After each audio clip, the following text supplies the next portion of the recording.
Il faut la montrer, voilà. Non, c'est très bien, on vous croit sur parole. Quel est le chef de la famille? Voici le dernier moment de France Gall, une voix douce et fragile, qui a pourtant traversé plus d'un demi-siècle de musique avec une force inattendue. Le 7 janvier 2018, à l'hôpital américain de Paris, la chanteuse s'est éteinte à 70 ans, terrassée par une infection pulmonaire liée à un cancer. Icône pop dès l'adolescence, lauréate de l'Eurovision en 1965 avec Poupée de cire, poupée de son, elle avait conquis l'Europe par son sourire lumineux et sa fraîcheur. Mais derrière cette image radieuse se cachait une existence marquée par des triomphes artistiques et des drames personnels profonds. « Chanter, c'est ma façon de résister », confiait-elle un jour, comme un manifeste intime. Sa disparition a bouleversé des générations entières, rappelant que même les étoiles les plus brillantes finissent par s'éteindre, laissant derrière elles un silence chargé de souvenirs et de chansons inoubliables. France Gall, de son vrai nom Isabelle Geneviève Marie-Anne Gall, voit le jour le 9 octobre 1947 à Paris, dans une famille où la musique n'est pas un simple passe-temps, mais une véritable vocation. Son père, Robert Gall, est parolier reconnu, collaborant avec des figures de la chanson française comme Charles Aznavour et Édith Piaf. Sa mère, Cécile Berthier, est issue d'une famille de musiciens, ancrant encore davantage la jeune Isabelle dans un univers où les notes et les paroles font partie du quotidien. Très tôt, elle apprend le piano et se familiarise avec les studios d'enregistrement que fréquente son père. À l'adolescence, sa voix claire et singulière attire l'attention de l'entourage familial. Encouragée par son père, elle enregistre à 16 ans son premier titre, « Ne sois pas si bête », qui rencontre un succès modeste mais prometteur. Ce premier pas dans le monde professionnel est une initiation aux exigences du métier et aux codes d'un univers dominé par les adultes. Le tournant décisif survient en 1965, lorsque Serge Gainsbourg lui propose d'interpréter « Poupée de cire, poupée de son ». La chanson, audacieuse dans son texte et novatrice dans sa mélodie, représente le Luxembourg au concours Eurovision de la chanson. Ce 20 mars 1965, à Naples, France Gall triomphe et devient, à 17 ans, l'icône pop que toute l'Europe s'arrache. Le titre se vend à des millions d'exemplaires et propulse son interprète au rang de phénomène médiatique. Cette ascension fulgurante, bien que gratifiante, expose aussi la jeune chanteuse à un environnement où la critique et l'ironie médiatique sont parfois cruelles. La lecture ambiguë de certaines paroles de Gainsbourg suscite des controverses, auxquelles elle doit faire face sans réelle préparation. Pourtant, loin de se laisser abattre, elle enregistre d'autres succès, comme Laisse tomber les filles et Sacré Charlemagne, confirmant son statut de vedette incontournable. Dans ses premières années, France Gall incarne à la fois l'innocence et la modernité, une artiste qui, sans le savoir encore, est en train de redéfinir la chanson française pour la jeunesse. Derrière son sourire, elle apprend vite à naviguer entre la pression médiatique et ses propres aspirations, posant les bases d'une carrière qui traversera les décennies, mais qui la marquera aussi profondément sur le plan personnel.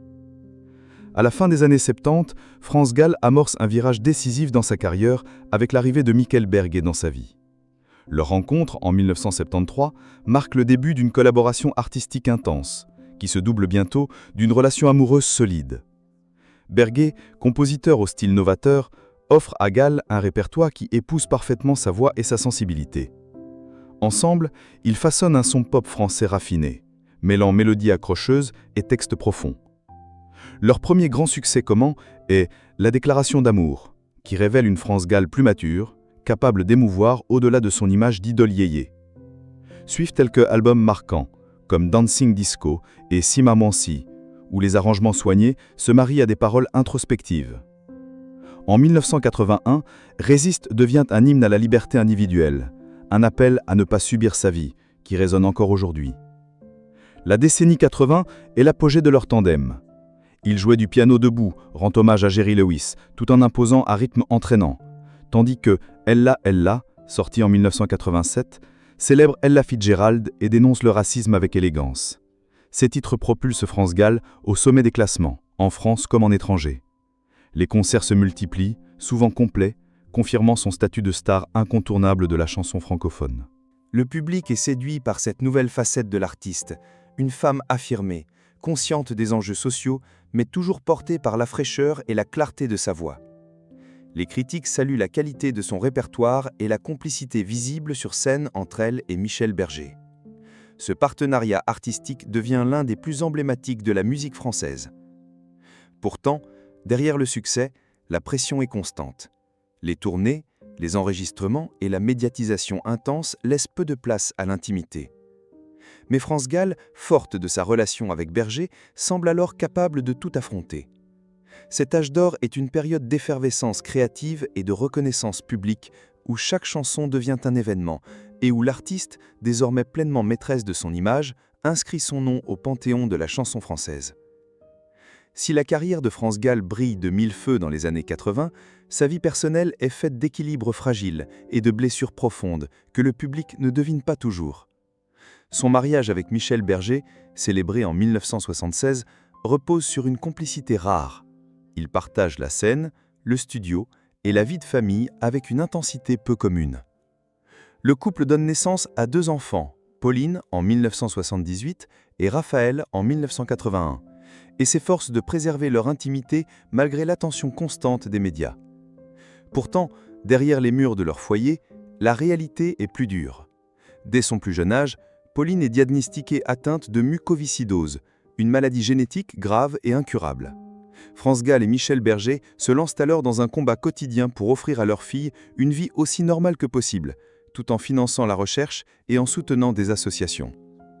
Cette lutte silencieuse devient un moteur pour l'artiste, qui trouve dans la scène une forme d'échappatoire, mais aussi un moyen de faire passer des messages d'espoir. Leur union connaît des tensions, comme tout couple exposé, mais ils restent soudés. Michel Berger compose en grande partie en pensant à elle, et leurs chansons reflètent souvent leur vécu. Cependant, la vie de France Gall est marquée par une série de pertes qui vont l'éprouver profondément. En août 1992, Michel Berger meurt subitement d'une crise cardiaque à 44 ans, alors qu'il jouait au tennis pendant leurs vacances dans le sud de la France. Ce choc brutal plonge France Gall dans une douleur indisible. Elle doit affronter non seulement l'absence de son mari, mais aussi la responsabilité de poursuivre seule l'éducation de leurs enfants et de gérer l'héritage artistique qu'ils ont construit ensemble. 5 ans plus tard, en 1997, un nouveau drame frappe. Pauline meurt à 19 ans, emportée par la mucoviscidose. Cette perte achève de briser une partie de France Gall. Dans les rares interviews qu'elle accorde, elle parle avec retenue de cette blessure, refusant d'exposer sa douleur, mais laissant transparaître un vide immense. C'est à cette époque qu'elle choisit de se retirer presque complètement de la scène médiatique, préférant la discrétion et le silence aux projecteurs.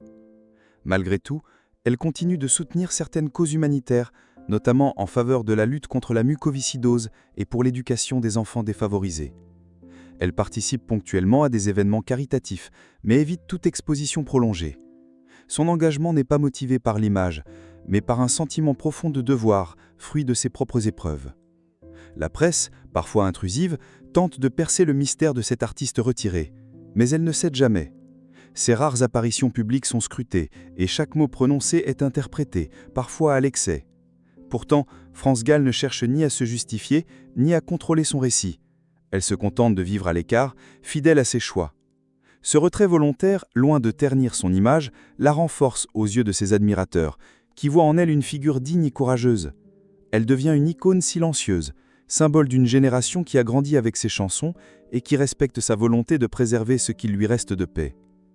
Derrière les rideaux fermés, France Gall mène une existence simple, entre amis proches, voyages discrets et instants de sérénité, loin de l'agitation du show-business.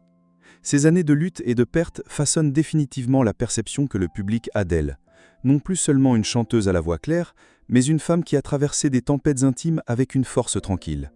Ses chansons, écrites des décennies plus tôt, prennent alors un sens nouveau, comme si elles avaient toujours porté en elles l'écho de son propre histoire. Au début des années 2000, France Gall vit toujours à l'écart des plateaux de télévision et des studios d'enregistrement. Son retrait n'est pas un adieu officiel, mais plutôt une respiration nécessaire après les tragédies qui ont marqué sa vie. Elle choisit de se consacrer à elle-même, à ses proches et à des projets personnels loin des caméras. Pourtant, son nom reste gravé dans la mémoire collective et chaque apparition publique devient un événement. En 2004, elle accepte de participer à quelques hommages rendus à Michel Berger, notamment lors de concerts où ses chansons sont reprises par de jeunes artistes. Ces moments, bien que rares, rappellent au public l'empreinte indélébile laissée par leur duo. Elle se montre souriante, mais son regard, plus grave, trahit les épreuves traversées.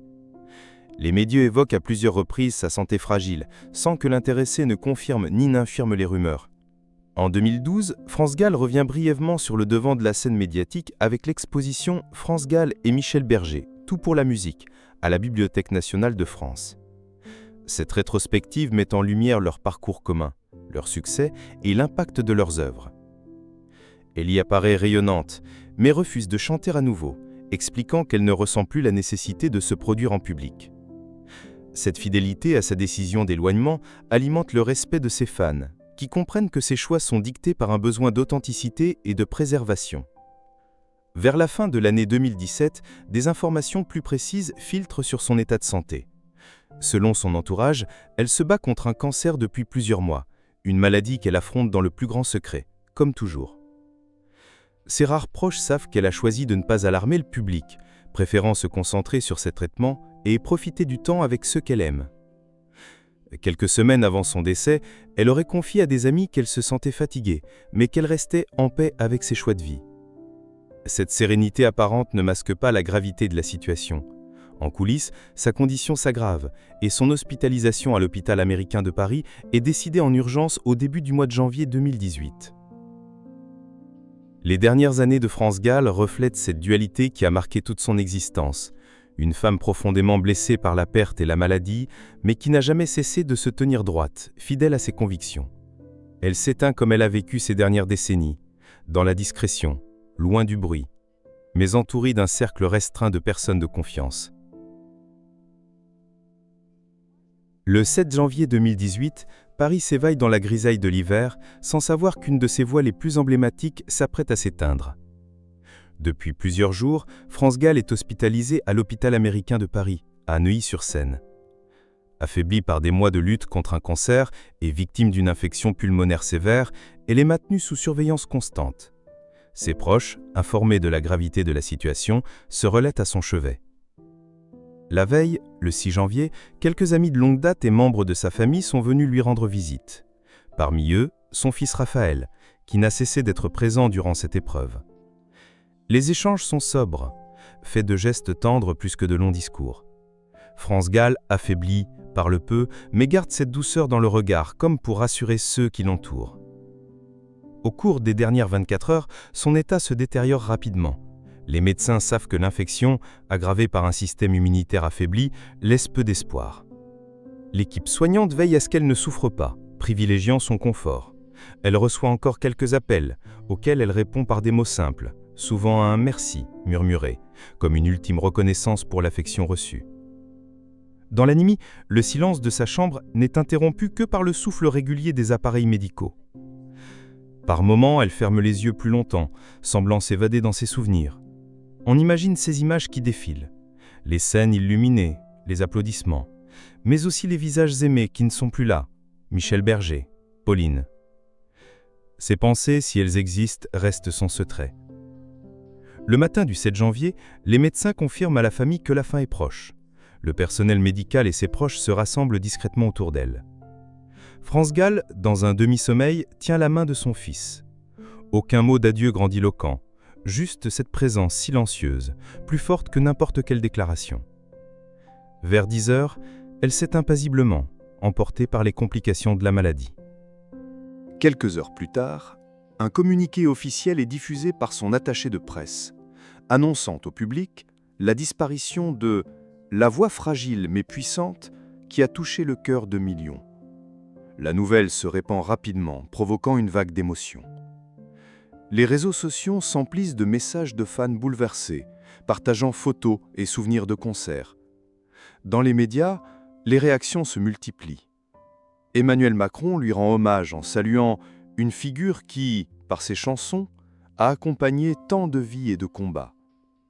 De nombreux artistes, de toute génération, expriment leur peine et rappellent l'influence que France Gall a exercée sur la musique francophone. Certains évoquent sa force discrète, son refus du sensationnalisme, sa fidélité à ses valeurs. Ce dernier moment, empreint de sobriété et d'intimité, est à l'image de la femme qu'elle a toujours été dans sa vie privée, loin des caméras, entourée des siens, assumant ses choix jusqu'au bout. Sa disparition, bien qu'attendue par ceux qui connaissaient la gravité de sa maladie, laisse un vide immense. Pour des millions de personnes, elle n'était pas seulement une chanteuse, mais une part de leur propre histoire, la bande-son de souvenirs personnels. La disparition de France Gall a déclenché une vague d'hommages d'une rare intensité. Dans les jours qui ont suivi, ses chansons ont résonné à la radio et à la télévision, comme pour prolonger sa présence. Devant l'hôpital américain de Paris et plus tard au cimetière de Montmartre, des admirateurs sont venus déposer des fleurs, des lettres, parfois des vinyles usés par le temps, témoins d'une fidélité de plusieurs décennies. De grands noms de la musique française, parmi lesquels Véronique Sanson, Julien Clerc ou encore Étienne Dao, ont salué une artiste authentique, capable de mêler légèreté pop et profondeur émotionnelle. Pour beaucoup, elle incarne l'âge d'or de la chanson française, tout en ayant su rester intemporelle.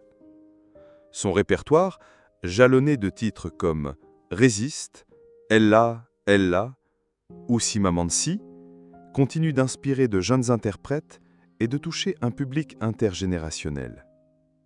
Les paroles de ses chansons, souvent porteuses de messages d'espoir et de résilience, résonnent avec autant de force aujourd'hui qu'à l'époque de leur création. En quittant la scène, France Gall a laissé bien plus qu'une discographie. Elle a transmis une manière de vivre et de chanter, sans compromis, fidèle à soi-même. Un héritage qui, comme ses mélodies, ne s'étendra jamais.